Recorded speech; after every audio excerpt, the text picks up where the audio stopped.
we all have limited cash flow. Some of us have more than others, but nobody has an unlimited number. At least average people don't. Maybe a couple people. What we're going to talk about this video today is when you have that cash flow and you're trying to decide where to allocate it, and you've got a couple things. You've got an investment program and you got a mortgage. A lot of people are in those situations. Where do you take that money? What is the biggest bang for the buck? Do you pay down the mortgage more aggressively, or do you put that money into an investment program? And there's pros and cons to both, and we're going to cover those off today, basically. And I know this is a thing that just impacts so many people out there. I see it in the comments. I've been asked this question before. Yeah. And why I think this is a timely video, Dad, is just this past week, I made a decision for my situation on what I want to do. And in fact, I was thinking we could use that as somewhat of a case study, share some numbers, rough numbers, doesn't to be exact, but give you an idea of my situation, and you can maybe provide your thoughts. Absolutely. You look over, timing couldn't be better. Timing couldn't be better. And I happen to be here in the Vancouver area. Good to see you. We're having a joint video. We don't get to do this very often, so this is really special to be able to do this. So. Really special. And hey, hopefully it's a really valuable video. So let us know down below. To set the context, some of my numbers, my situation, I've talked about this on the channel before, so some of you guys will know this. When I took on my mortgage for my townhouse, when rates were much lower, I am on a variable rate, I was paying about $3,500 a month. Yeah.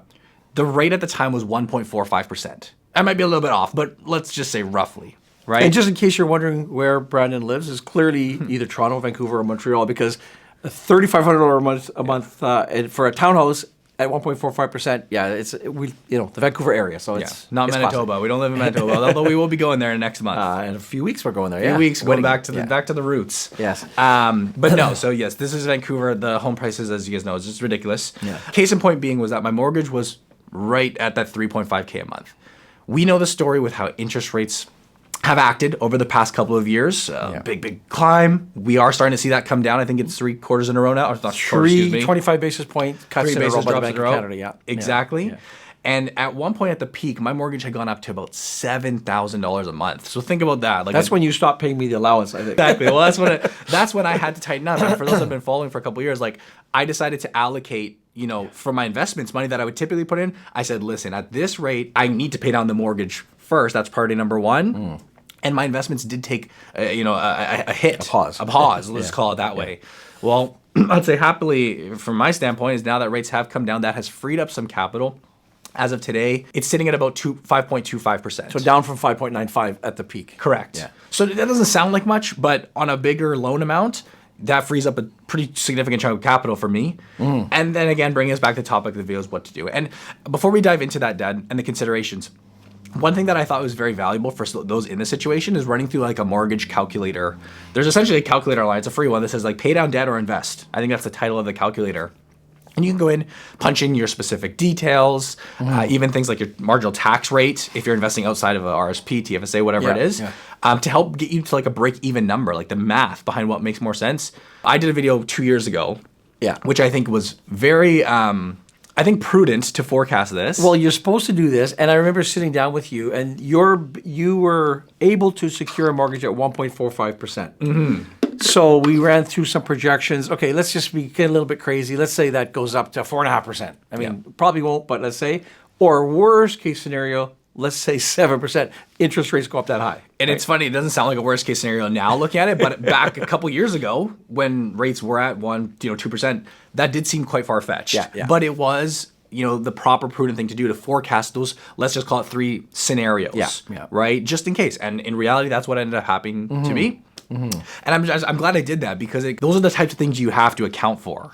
In hindsight, obviously, fixed would have been an amazing choice. Well, I think the key there is why you do these stress tests is if this worst case scenario happens, can I afford to carry the mortgage? That's why you go through the whole process, right? Exactly. Yeah. And in my case, again, I'm gracious. I could. Is it fun? Is it great? No.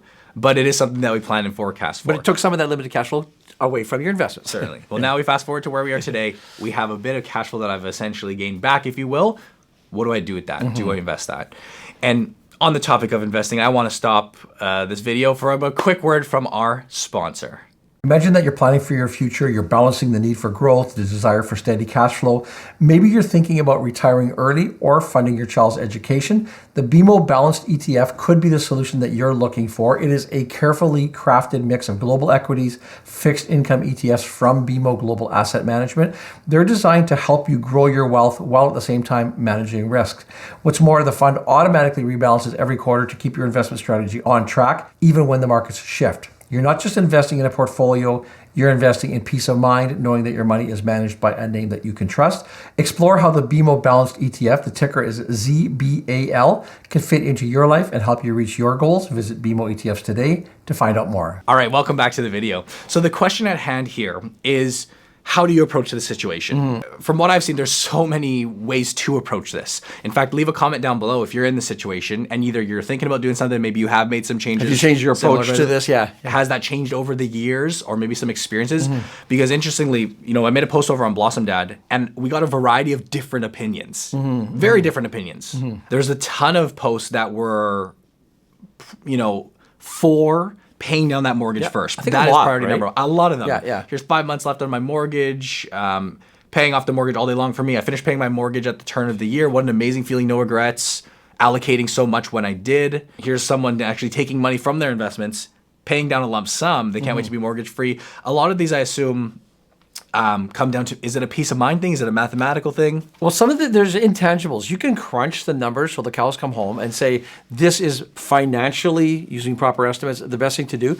But one of the things that I felt a lot when I was working with clients, and this decision came up a lot, was the emotional side of it, or how much stress.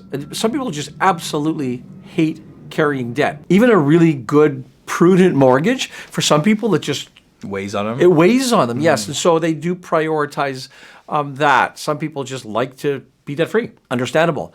I would say, though, there's two components to this. And, you're in this. You're 29 years old. You're building for a future. You also want to pay off the debt. So you can use this Dave Ramsey theory. I'm just going to put all of my money, all of my free cash flow to paying down that debt and defer essentially building the asset.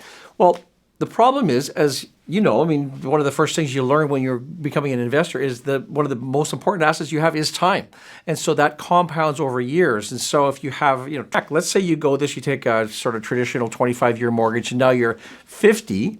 That's pretty paid late. off. That's a late start to the party if you want to get your investment portfolio Well, going. you only have then theoretically, if you're going to retire at 60 or 65, a decade or so to build that while you've sacrificed a doubling a couple of times along the way. So it comes like one of the things, your age would have a big impact on this.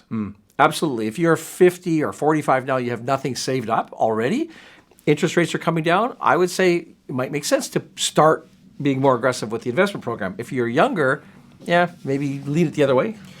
Yeah. I mean, I actually just wanted to highlight an interesting one. This is one that I thought was, it was actually the top comment here. I think it was from Jason. He said, I'll be mortgage free when I sell my current expensive house in BC and buy a cheaper but same size house in a lower cost of living province, Alberta, in the spring. I'll invest the leftover equity in stock, ETFs, real estate, I can't wait to be mortgage free, or can't wait to miss the BC weather, This is a situation, I guess, where this person, maybe I guess if you have a plan to one day downsize, maybe then it favors you more to paying down that mortgage first, knowing that that's going to be kind of your exit plan. This is a perfect example. Keyword is plan. And a lot of people don't think that far ahead. But with Jason here, he's got clearly a plan. Maybe he's got family. Well, he's saying Alberta here. Go now before the price goes up too high there, because that's one of the most rapidly rising real estate markets in Canada right now, I believe. But I like the concept here. I live in a smaller community, and a lot of people move from the city. Exactly this. They sell an asset, they sell their home, move and buy something at half the price, the same quality of life. In fact, do that. Well, the same quality of life for a smaller town for an older guy. I think you'd probably think the city's a little bit more exciting, more restaurant choices. Point there is, I don't know this, but I talk to a lot of my neighbors. We live in a pretty nice neighborhood. Yeah. There's a lot of people who have lived there for many, many years who the house value has gone up. Yeah. But based on my conversations, I don't think they have a ton of cash flow. Right. So they may have prioritized. That's a big thing with the boomer, not to say a bad word, but the boomer generation. Yeah. That's like quite a common thing. there's one of the, sort of an old saying, I guess, but yeah, if you just focus on the mortgage, you don't have your investments, okay, you're retired now, great value in your house. How do you tap I want to into go that? on vacation and Yeah. can just sell a window, sell a door, a staircase. Like, no, you can't do that. You can tap in maybe through a HELOC. You can sell and downsize. I guess I'm just going to say, I don't know where we're going on next with this, Brandon, but to me, this is the quintessential. You want to balance it off. You want to have some different objectives and simultaneously, hopefully, run them. But back to your situation. Well, yeah, I mean, I guess we could transition on to, I guess, mine. Yeah. There were two major considerations that I factored in. One being the returns, which we've talked about. Yeah. But actually, like I guess, and correct me if I'm wrong here, Dad, in my logic, but, when rates were at, let's say, 7.2, prime rate that is. The mortgage. Yeah. Sorry, the prime rate. My mortgage was a little bit less Right. because it was about minus 1.25. But when the prime rate was up at about 7%, I felt a lot more comfortable paying down that mortgage, taking the guaranteed return, because realistically, I do see a world where my investment portfolio earns that, but Yeah, it's not for sure. it's not quite a guarantee. You know what I mean? I mean, in fact, yeah, you can look at the data and say this is what we'd expect over a decade or over the course of a couple of decades. But there is value when rates were, let's call it higher. I mean, again, we're talking like relative to today, when they were higher, and the highest I've ever seen in my lifetime. Yeah. Being aware of this stuff. Even if it was like a pretty even match, I prefer paying down that mortgage, taking the guaranteed return, like from a mathematical standpoint. Yeah. Again, not to say that we can't outperform that in the market. You could, but there's that uncertainty aspect, and that to me, from a return standpoint, I was happy paying down the mortgage. That's kind of the trade-off there. And keep in mind, if you're paying, say, 7% of your 6% of your mortgage, that's after-tax dollars, right? So the rate of return has to be higher. Taking that guaranteed return, I think when the mortgage rates are that high, it skews it in that direction, as Yeah. opposed to when you started at 1.45%. Then is it the opposite? It skews it Completely in the opposite. opposite It's the direction. complete opposite direction. One other thing to factor in here too is you have assets already. You're not starting from scratch, so Yeah. you already have. You paused the program, Correct. True. right? And so that makes a big difference as well. It can make a difference. And yeah, like, I mean, I don't want to be over dramatic and say like, oh, rates have come down so much. They've come down a little bit. They've come down 75 basis points. Yeah. But that is inching more and more in favor of having that balance going back again, right? And I guess my logic is, do I think I can outperform this in the stock market? Probably a very similar return even at today's rates. But what was more important to me personally, Dad, and again, this is a personal situation, was actually like the diversification aspect Yeah. from my net worth, right? And again, you make the decision that's right for you. But being in Vancouver and with the home prices being, where they are, I had to put a pretty good chunk down for a down payment. Like, Right. my equity in my homes are significantly higher. I'd say probably I have 3 times more equity in my home than I do in my investment RSPs, portfolio. TFSAs, yeah. Which is, again, just the nature of it. And again, that's worked well for people. I don't think that's wrong. Like you said, maybe a lot of people made their wealth in real estate like that over the years. But for me, I feel more comfortable having my net worth a little more balanced. Yeah. I think so. Which is, again, a big reason why I'm like, okay, I'm actually happy to allocate a bit more money here. And I don't want to say even it out. I don't know if that's going to be the case, but More equitable, yeah. Yeah. And again, I've only been in the housing market for a few years now. Right. Becoming an adult and buying a home, whatever. The prices here in Richmond and Vancouver have done so well. Like, I don't know if that's always going to be the case. There could be a world where this market tanks or something happens. There will be ups ebbs and downs, flows yeah, for ebbs and sure. flows, yeah. But like just to protect myself from that, to mitigate from that potential, I don't want to have all my assets in one market, right? And in particular, right now, all my stuff is in one market, technically, like one city. So to me, it's a big, I guess, a peace of mind thing to say I actually don't mind having a bit of both. And then, like you said, being able, of course, to tap into that cash flow, is a huge thing as well. One other thing that just comes to mind, Brandon, as well, if in this debate whether investing or not, and you're making that decision, I don't think it'll affect you because you have been investing for a long time and you understand the ups and downs of the market, but you would also possibly want to consider where we are in the market cycle right now, in the equity market, and we're touching all-time highs every week. It seems we're going more and more. So does that mean that there's an element of risk of the markets could correct? I mean, we know at some point they will. It was going to happen now or a year or 2 or 3. Absolutely. If you're a new investor, that might be scary as well. But also, you're doing a monthly plan, which going back to the dollar cost averaging, and if the markets drop, you're still going to keep doing it. But that's something you want to consider. If the markets were at seemingly lows, even more might skew it in favor of putting more money into the markets. That's a good point. That wasn't actually the biggest consideration for me. And again, I know you're not suggesting timing the market. That's not the point. Yeah. But that was less of a consideration for me in this scenario. Yeah.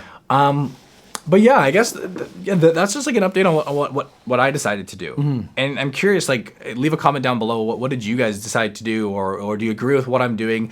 Yeah, I think the message for this video is like it's so personal, like it's so situational. Like you said, things like age, where your assets are, do you have a pension? All these things come into play, right? Can I give an old guy, retired financial advisor, cynical?